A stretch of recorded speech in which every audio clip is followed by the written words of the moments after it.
Welcome to our show. Today's show is about, I think the best general category term is airships. That would probably include blimps and zeppelins and dirigibles. I don't know. I'm awaiting my full education about this topic. We're also very excited because this show is being produced by an old friend. Not an old friend, but an old friend. And that would be Carmen Baskoff, who's currently living in Brussels. I don't think we've ever had a show produced out of Brussels before. And Carmen has now become an international woman of mystery. So today on the show, we're going to begin with speculative fiction, looking at blimps and their various cousins, and then move into the reality of blimps. Blimps are very much a part of the future, particularly as there's an ongoing quest for carbon zero aviation. Well, blimps, that's kind of what they are. Or at least potentially that's what they are. So we'll be talking about all of that. But as I say, we're going to begin with speculative fiction. And let me just say one more thing about doing that before I introduce the guest, which is that, when the pandemic started, we really looked at previous speculative fiction about pandemics. And it was amazing how many big themes and small details had been anticipated by these writers. I mean, these writers kind of specialize in seeing around corners. It made me think that in the future, when there are vast policy challenges that require blue ribbon panels, among the people seated on those panels should be speculative fiction people, because they're just, in the case of the pandemic, it came right down to somebody had written a prize-winning speculative fiction short story about people baking a lot during a pandemic lockdown, which is exactly what happened. It was even that granular. All right, so enough. Joining us now is Ken Liu, a speculative fiction author and futurist. He's the author of The Dandelion Dynasty, an epic fantasy, which features airships. The third installment of the series, The Veiled Throne, will be available in December. You've got time to get the first two under your belt then. And he's going to kind of introduce us to the way blimps live both in reality and in the imagination. Ken Liu, welcome to our show. Hi, Colin. Thanks for having me. So let's just begin with you and blimps. We should first of all say that the minute Carmen Baskoff proposed this show, reflexive creature of habit that I am, I said, well, steampunk. That was my immediate reaction. Blimps and steampunk are just kind of inexorably linked. I know what you're calling your genre is a slight adaptation of that, and we'll come to it. But there's a way in which blimps do call out to a certain kind of imaginative writer, and you're one of those writers. Say what the allure is. I think a lot of it has to do with the romance of air travel by airship. There's something deeply romantic about airships because, airplanes are complicated things, and especially modern jets. It's hard for us to even get a hold of how they work. But blimps are easy. They are, everybody has played with balloons. We know how they stay afloat. We understand how they do what they do. And there's something very comforting about flying in a machine that's lighter than air, and that feels like a cruise ship in the sky. I will say, on the one occasion that I was up in the Goodyear Blimp, my primary reaction was, wow, this technology looks like it has not changed substantially since 1935. I think that's pretty accurate, largely because we haven't had to do much with it.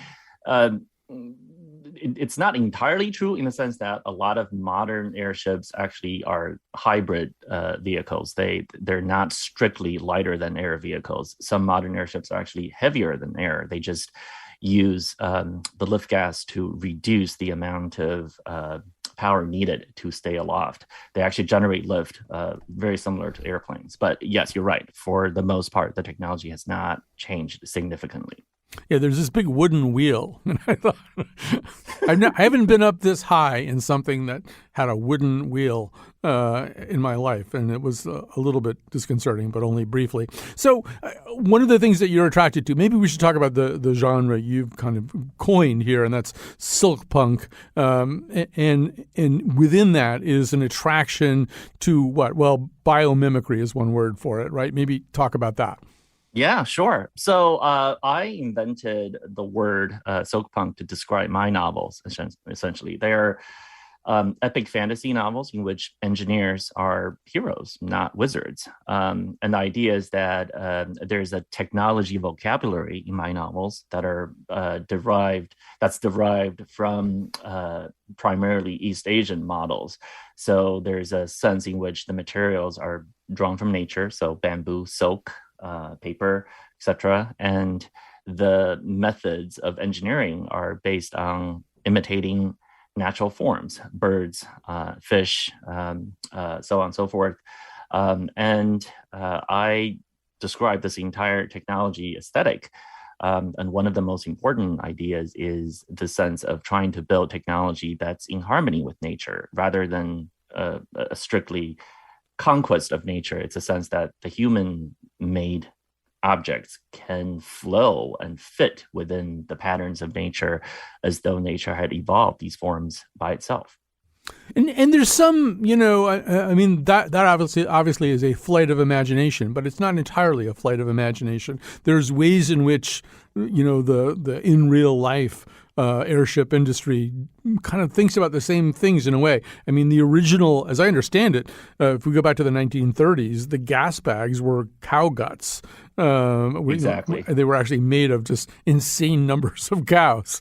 And even now, Boris Pasternak, one of the pioneers of modern airship travel, he was looking at the problem of, I hadn't really thought about this, but if you use an airship to transport some really, really heavy cargo to some remote place in Alaska that can't be reached any other way, and you drop it there, you have to figure out how you're going to keep your airship from just sailing off into space because it doesn't have it. That's right. But I read, I think it was in the New Yorker article that we'll be talking about later, that he thought about the problem for decades studying submarine technology and the swim bladders of bluefish. So, Ken, there's your biomimicry right there.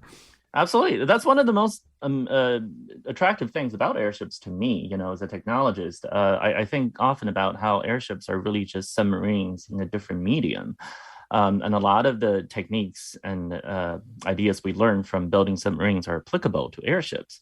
But you don't normally think of these two mediums as the same, water and air, but they really are. The vehicles that navigate them, airships and submarines, follow very similar principles.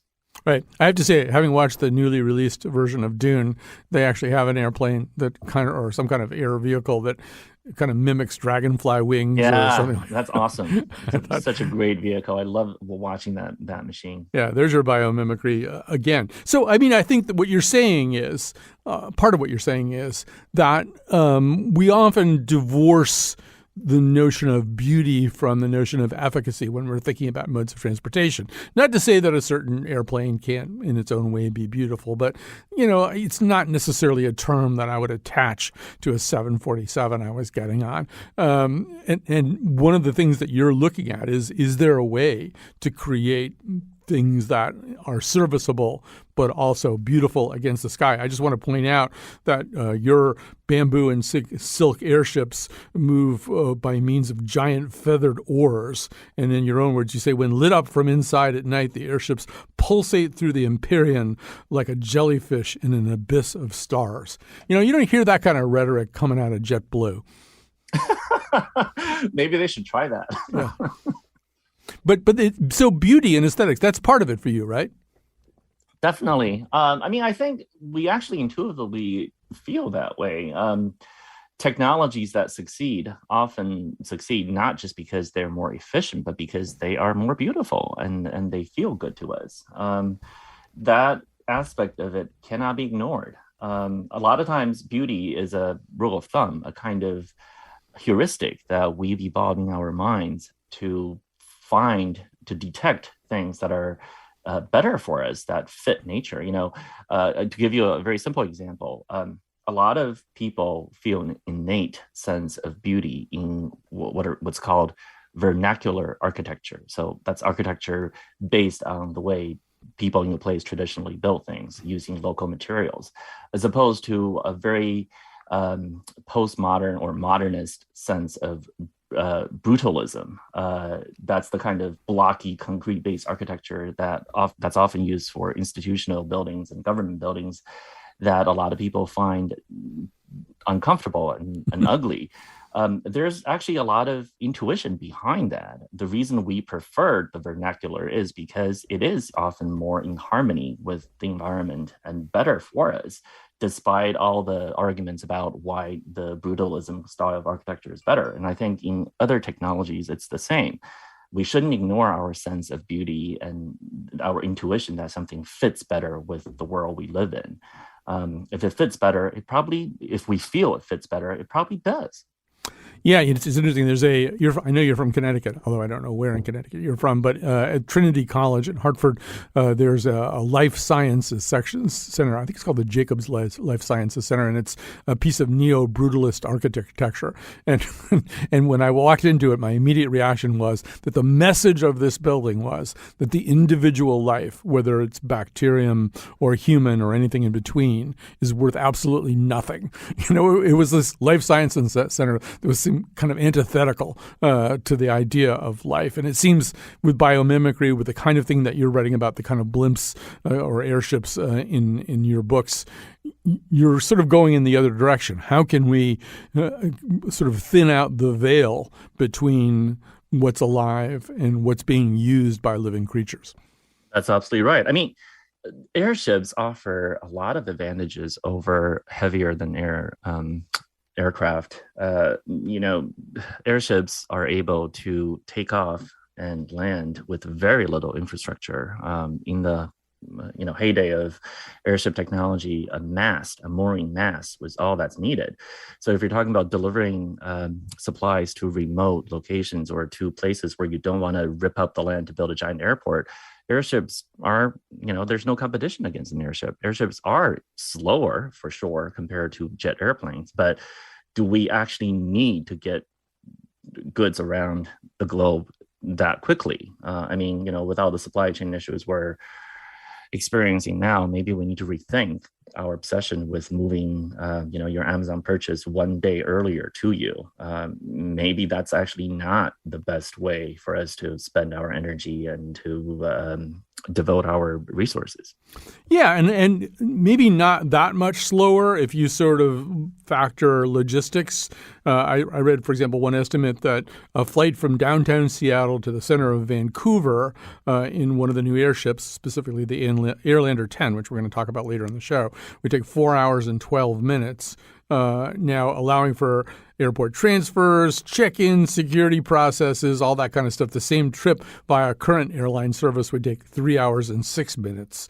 So it's not, there's not a huge, there's basically an hour's difference if in fact you can just get into your airship, on the top of a building in downtown Seattle or down by the wharf or something like that, and go where you're going. That starts to cut down on the time differences. That's right. And also, we've proven that we don't actually need to travel faster than a certain amount. I mean, supersonic passenger service has really not taken off. We don't actually necessarily want to fly that fast. Sometimes fast enough is all we need. And airships can be very competitive. So as a speculative fiction writer, you would have an interesting perspective on the question. I mean, obviously, there was this time of real sort of technological and engineering foment directed at airships, and it seems to stretch from somewhere in the 1920s through the 1930s. I'm not saying it stops after that, but my sense is there's a lot of excitement about it. People are trying different things. Nations are trying different things. And then, from there, it's maybe a little bit of surveillance and a lot of advertising and then some more surveillance. And once in a while, right. Charlie Monaghan, an old friend of mine, was saying today that he remembers in the late 50s, they used them to watch for sharks along the Jersey Shore, but it became a much more of a niche item. Now, it seems as though, particularly based on the conversation we're having right now and we're going to have on this show today, it didn't have to be. It isn't necessarily true that specific technology and specific destinies are inextricably linked together. So do you have thoughts about why we're not using a hell of a lot of airships, blimps, et cetera, right now? Well, one of the things that I did in my career was as a litigation specialist for high-tech cases. And as part of that, I had to study the history of technology very closely. And one conclusion I've drawn is that the particular technology ladder that we climbed up, the path that we actually took to get to where we are, there's a lot of accidents involved. It's not a determined path. If you reset everything back to 1920, for example, and just run it forward again, things could have evolved very differently. So, for example, right today, we all think of electric cars as a new technology, but it really isn't. If you go back to the turn of the last century, around 1900, you would have seen that about a third of the vehicles in New York City, for example, were actually electric cars. And a lot of people thought electric cars would win over steam cars and internal combustion cars. It turns out that, as a result of discovery of cheap oil in Texas, in the US at least, the success of internal combustion engine cars became what appeared to be inevitable, but it really isn't. It's an accident. Airships follow very similar patterns. It's not obvious from the moment back in the 1920s that airships would lose to airplanes because, as I mentioned, they have a lot of advantages. They don't require the kind of infrastructure that airplanes do, and they often are safer and provide better lift capacity. But as a result of the blockade imposed on Germany, they couldn't get helium. So they ended up using hydrogen for their zeppelins. And then, of course, you had the great disaster of Hindenburg. That, I think, had a lot to do with turning the public off from developing airships. Even though in a different historical timeline, we would have developed safe helium-based zeppelins, and we could have just kept on going down that way. And who knows where we would be now. Actually, we did a piece. I just want to go back to electric vehicles for a second because we actually discovered that in the early 1900s, as you're saying, there were early EV prototypes that were very popular with women. And partly because they were easier to start than the kind of brute force that was needed to start a combustion engine. And for that reason, they kind of got gendered, to use the term now. And that may have actually also interfered with their adoption. So that's right. There's a lot of cultural expectation and cultural limits to technology adaptation, and it's just really strange and interesting to go back and see what tiny things ended up making such a big difference. So I was going to ask the other guest this, but I think you're a better person to think about it. So we're going to be making a pretty compelling argument, I think, as we go along here today for the fact that airships could begin to introduce something resembling zero carbon aviation, something that's desperately needed in the world today. Obviously, the emissions from conventional aviation right now are just a gigantic problem and a gigantic thrust for the climate change problem.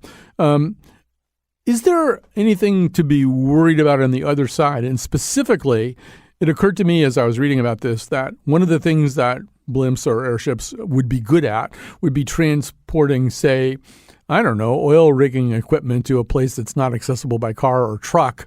There are certain places, there are a lot of unreachable places in the world, the places that you can't get to easily by a boat or by any kind of land vehicle. And I'm wondering about that. I mean, in some ways, nature does us a favor by keeping our meddling, polluting, climate-wrecking ways out of certain wilderness areas or obscure places. If airships solve the problem, might there be a potential downside? That is a great question. This is the law of unintended consequences. Sometimes by pushing a technology that's clean, you actually end up making dirty technologies cheaper and therefore more economically viable. I'm not terribly worried about that potential in this case, however, mainly because for something like mining and offshore drilling, bring the equipment to remote places is just one small piece of it. Trying to build the transportation infrastructure to bring the extracted resources out is by far the bigger piece. And airships will not make that piece of it any cheaper. So I'm not terribly concerned about that potential. But you're right. In general, we do need to think through the consequences of making things, quote unquote, cleaner, whether that actually opens up new avenues of making dirty technologies cheaper and therefore more viable. We're talking right now to Ken Liu, one of several speculative fiction authors who incorporates the idea of a blimp or an airship into his writing. He's the author of the Dandelion Dynasty, an epic fantasy that does feature airships. The third installment of the series, The Veiled Throne, will be available in December. So it's time for you to go up in your blimp and read the first two segments. It'll be very peaceful up there. Read the first two books. And we're going to take a little break. We're going to come back. We're going to talk a little bit about the state of blimps, airships, etc. right now.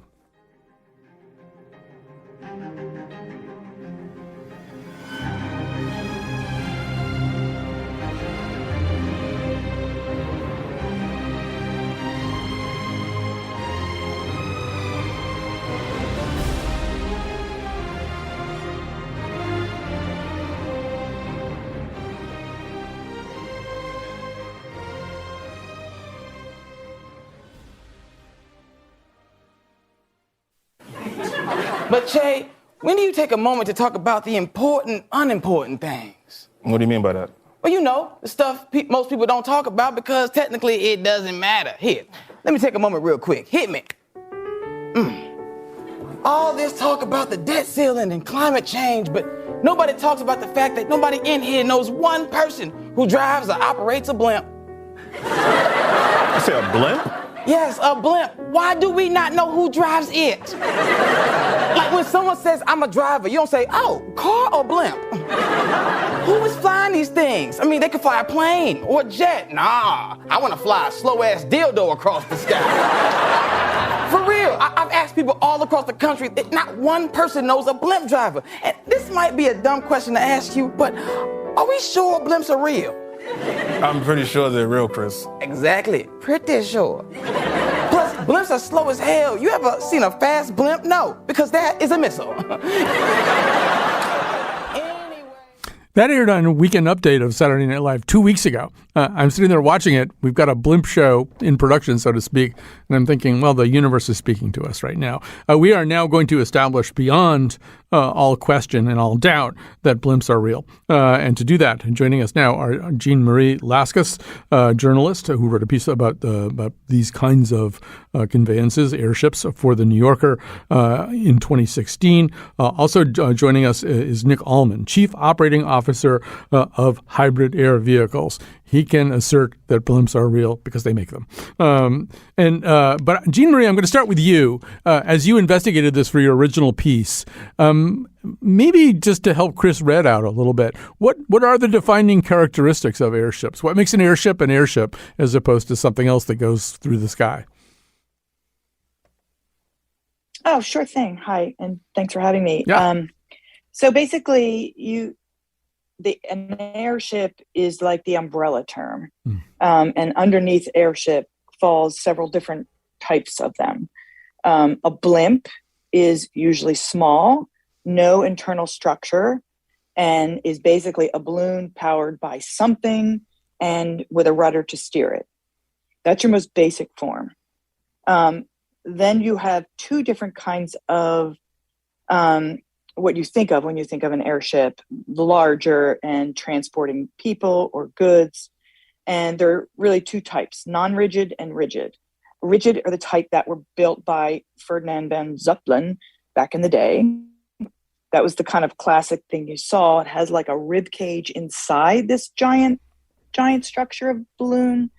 But actually the lift is by individual cells within that rib structure.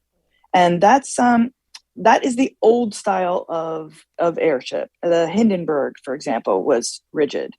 And typically people will call them zeppelins after Zeppelin or dirigibles.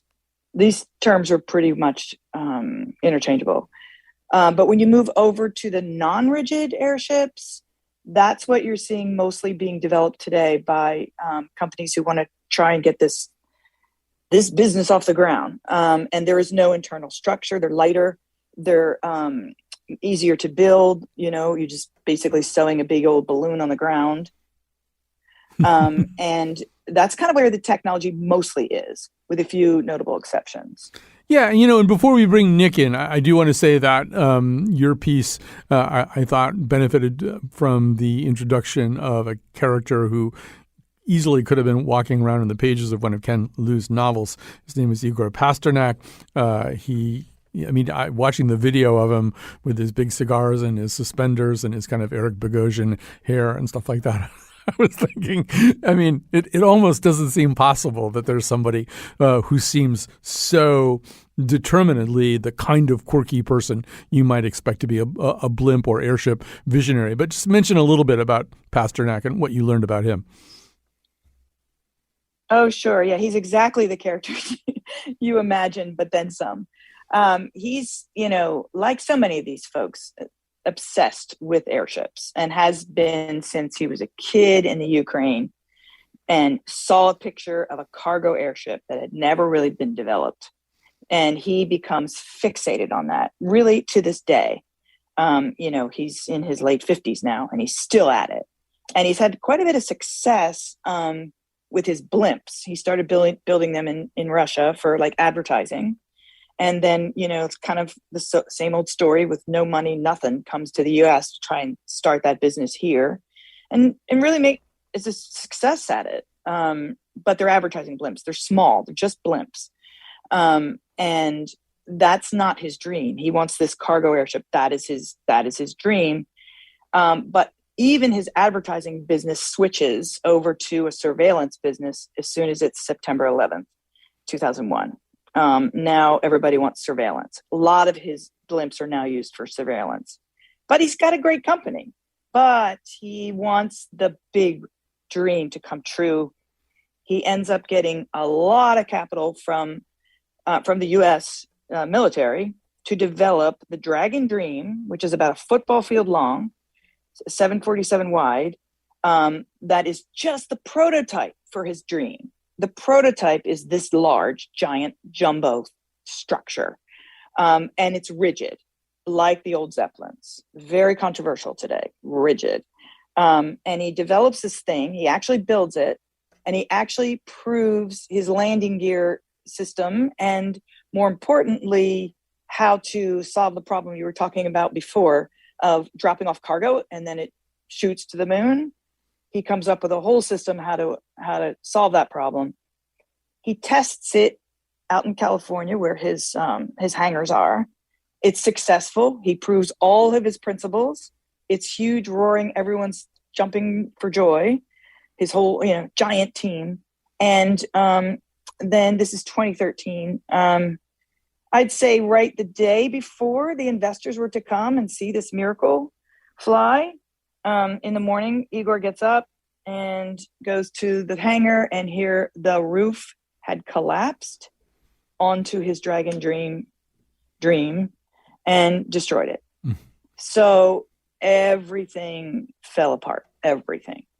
But Igor is that guy who will never give up, and he certainly hasn't. All right, so I want to bring still at it. Yeah, I want to bring into the conversation somebody else who's at it, and that is Nick Allman, Chief Operating Officer of Hybrid Air Vehicles. They are going to be known, I think, primarily for the so-called Airlander, and so we want to find out a little bit more about that. Nick, welcome to the show.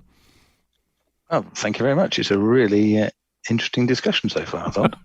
All right, good. Yeah. Well, you're going to make it more interesting. So, First of all, describe the Airlander to us. Tell, what kind of vehicle are we talking about here? Okay, so we've neatly been introduced here. It's a non-rigid, so it's there's no internal structure. So if you can imagine the shape of two conventional airships, so two cylindrical bodies that were 300 feet long and about 70 feet in diameter. If you took those and you pushed them together in the same way as two bubbles, when they go together, you create effectively a structure inside, a diaphragm joining those two bubbles. And if you could see inside Airlander, you'd see effectively what we've created is two long, thin bubbles stuck together. And that creates a really strong structure for us to then work from. And this is a key, it needs to be efficient, it needs to be relatively easy to manufacture, etc. But the key thing we do is then we use that shape to develop aerodynamic lift when we fly. And that's probably the biggest difference between the conventional airship and what Airlander does. So broadly, we'd sit on the ground and we'd be heavier than air. And then a bit like an aircraft, we use a conventional takeoff. So the aircraft moves forward, generates aerodynamic lift, and flies around using the aerodynamic lift primarily to work with the lift from the helium. So effectively what we're doing is we're taking the helium lift and making that carry the aircraft around, and the aerodynamic lift carries the payload around. And that way we're much, much more efficient than an aircraft. Let's talk about payload for a second, because in fact, we've already talked a little bit about the use of these for cargo delivery, particularly to areas that aren't conventionally accessible. But there are a lot of other ways that these could be used, and you certainly have not ruled out and have in fact embraced the idea of these as some kind of passenger service. I've seen pictures of the cabin. It looks very comfortable and nice. I want to go somewhere in an Airlander. But say more about that. How viable is that going to be? Is it going to be like the Roy family in Succession are the only people who can kind of use it, or could just an average schmuck like me wind up traveling that way? So I think, admittedly, where we first looked at the commercial side of Airlander, can I just check you can hear me okay? Yeah. Yeah, okay.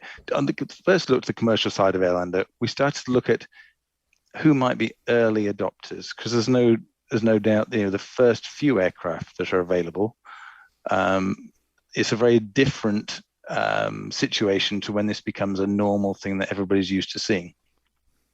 So initially, we looked at tourism on a luxurious scale, where you might take a small group of people, probably with cabins on board, and take them on a 2 or 3 day cruise to go and see something that is almost impossible to go and see at the moment.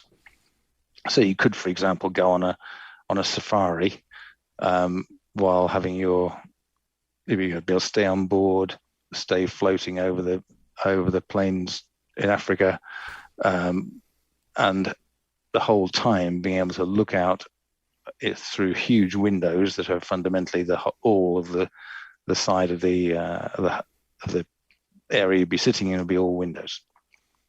And that's certainly where we thought we'd break into the commercial market, and it I think may still be the first few aircraft.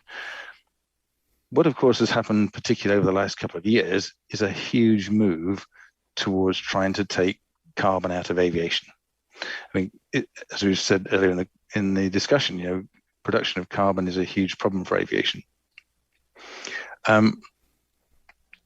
What we found by coming up with a slightly different approach to the part that people go in the aircraft, a bit underneath our hull, is we create a huge space. And in that space, we can create enough space for 90 to 100 people who everybody has an aisle seat, everybody has a great view, and you can travel in a totally different environment. So as you were talking earlier, it may take a little longer, but it's a totally different experience, and one that we think people will be able to either enjoy or potentially work in, because that environment will be so different. And so that's generated a lot of interest. We're deep in discussions with a number of airlines who are looking at using the aircraft in that shuttle between places which are currently a little bit difficult. I mean, to and from. I think it's a trade that a lot of people would make. I would make that trade, as you say. I wouldn't have to necessarily deal with an airport. Maybe I can get into the airship at the docks in Seattle or whatever. Yep. I wouldn't have to be dealing with all kinds of things that I hate about air travel, and I would have a very pleasant trip, and there would be beautiful views. But also, a lot of us are having to deal now with personal responsibility and guilt, and so these may not be up-to-date figures, and and feel free to correct them. But the thing that I read about a hypothetical flight from Seattle to Vancouver would generate 4.61 kilograms of CO2 per passenger. A conventional airline service, it would be 53.15 kilograms per passenger. So, I mean, you would be that would be more than 10 times the emissions of your airship. Completely. And when you look at the other ideas that are around for reducing the carbon footprint of aviation, they are generally knocking a few percent off here and a few percent there. What we're able to offer here is ways to make huge inroads into that carbon production that is such an issue. Getting that understood by a wider audience is not necessarily easy. Going back to the question of why is the world not full of airships already? And there aren't really any good answers to that, other than what you need is the technology needs to be at a point where it's ready, which we believe it is. But you also have to move past producing one-off prototypes, which we've done, and be bold enough to go, right, we believe this is going to be a huge commercial success, and we have to bring that commercial success to fruition. You've got to, and that's what we're doing at the moment, is working really hard to make sure that these do become something that people are just used to seeing and become more normal. So, Jean Marie Lascaux, I want to bring you back into the conversation. In the piece that you wrote, you looked at a lot of different versions of the same vision, but those versions included different purposes, different uses of airship technology. Can you say a little bit more about that? I mean, we just heard a vision of passenger service, but what are the different kinds of things that you found entrepreneurs in this area talking about? Well, that's so interesting to hear Nick talk, because that is what I wanted that dream of passenger airships like that. I just wanted somebody to tell me, yes, you're going to have that. I mean, I couldn't let go of it. But inevitably, when I talk to the engineers, so much of the focus is on cargo transport or surveillance, mostly cargo transport, that big dream. Mm-hmm. And I think that the main issue everyone was coming up against over and over again was the enormous amount of capital that you need to raise just to build the prototype. And so where are these investors all going to come from, and how they're all sort of fighting for the same government dollars around the world. So that seemed to be like, the stopping point for so many of them. But you even have like Lockheed Martin is been working on one for 25 years in their Skunk Works operation, like super secret underground crazy thing. And it's interesting because in 2016, when I was visiting, it was going to be ready. The prototype, everything. We're supposed to see this, and I haven't seen anything from them yet. And you kind of hear that a lot. You get excited and then everybody goes dark for a while. So it's like, I don't know if they're waiting for the investments to come through or the technology isn't quite where they want it to be. But it just feels like we're on the verge of something, this great dream. And I'm so happy to hear that the Airlander is thinking of this as commercial. But I'm just like wondering, is that a viable, how I guess I would ask Nick this, is it, how do you imagine a viable business? Like, do you need the cargo airship giant version in order to support the, passenger vehicles? I think the interesting thing, and I think things have changed in the last few years. I think the people are now prepared to talk about flying more slowly to produce less carbon. People are prepared to think of different ways of doing things. I mean, the small electric EV aircraft, taxis, and things. All these things are now beginning to be looked at more seriously, and I think what we've demonstrated to ourselves and our investors is that there is a good commercial model for building reasonably large numbers of aircraft, primarily for the commercial market, at what we call our Airlander 10 size, so our initial starting vehicle, so 10-ton lift vehicle. And that stands on its own as a really good commercial proposition, both for us as a manufacturer, but obviously more importantly for our customers, is that it's clear that people are going to be able to offer similar price tickets, producing much lower carbon, and they'll still be making money. And unfortunately, in the world, that's the driver. We may have dreams and think things are a really good idea, but unless people are going to make money out of them, things don't happen. And I think that's where we see the biggest change. Is it's now relatively easy to demonstrate that this is going to work. And yes, we have been in a phase where finding that funding for the final part of the productionization, that takes time.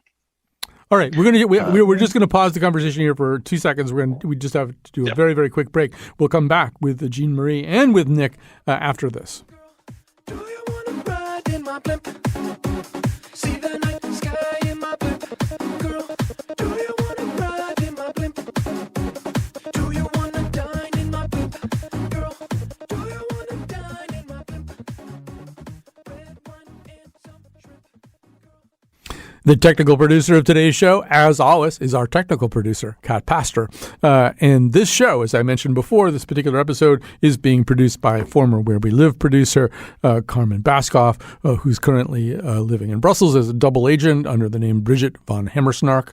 I probably wasn't supposed to say that. Kat, maybe we can edit that out for the podcast or something like that so she doesn't get killed. All right, so we're back. We're talking about airships, which includes blimps, dirigibles, zeppelins. You get the idea. And joining us are two people who have different kinds of expertise in them.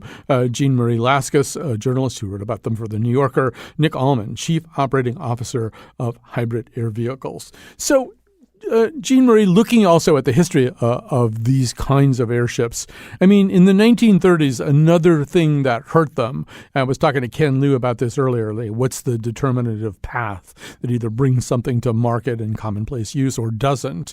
I mean, one thing that hurt them, we have to be honest, is crashes, particularly the Hindenburg. That was the most documented one. It wasn't the worst one, but from about 1923 to about 1937, there were some pretty notable crashes of these kinds of craft, and that is going to erode confidence in them, I assume. Oh, most definitely. And certainly the Hindenburg, because it was captured on film, that is when the public just became, completely like, oops, never mind. But I do want to say, and there was, before that, in Britain, there was the R101. That was a luxury liner designed to royalty across the British Empire. And that also crashed. Killing the air minister. That was tragic. Killing the British air minister who had been the propulsion behind the program. Right. And 48 other people. So it was, that was really tragic. But I do want to say, if you look back at the early Zeppelins and how many flights, 1,500 flights or something in 1914. So, and even all these things, like in the US, we were designing flying aircraft carriers and we built them, 2 of them, that were supposed to release fleets of Sparrowhawks, fighter planes. And we built them, but they crashed in storms. So the technology now, though, just think about it in terms of satellite capability and anticipating weather. I mean, it's really different now. But boy, all those flights they made successfully. And it was just as a matter of, that's all there was. There was no rigid aircraft. Good point. in the So 1900s. So yeah, so I want to switch over to Nick Allman for a second because we're close to running out of time. It seems to me that it takes a certain amount of nerve to do something like this because, in fact, it's a technology that people don't have quite the pre-existing relationship that they could. And because, I don't know, a lot of people have had trouble getting these kinds of businesses, you should pardon the expression, off the ground. The legendary Roger Monk, who comes up the minute you start reading up about this, I think he had 4 different companies that didn't quite make it. So what gives you the guts to do something like this? What gives you the guts to start a company and believe you can get airships in the sky viably commercial? Well, I guess I have to admit that I did work for Roger. Okay. And I mean that in a way that, so he was definitely an inspiration early on. So and I have been involved in this now for 20 years. So it obviously is really important to believe in what you're doing. And I don't think anybody involved in these sorts of things, you can't do that unless you fundamentally believe it.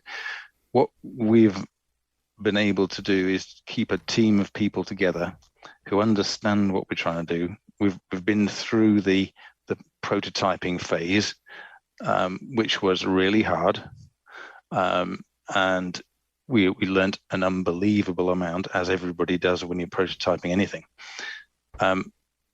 What you then get to is a point where you go, right, I now know this is going to work. I now know that it's going to do something in the world that nobody else can do. We're going to provide a product that is, at least initially, without competition, and that's within our grasp. And then you turn then to a different problem. This isn't a problem of science or technology. It's a problem of financing, fundamentally.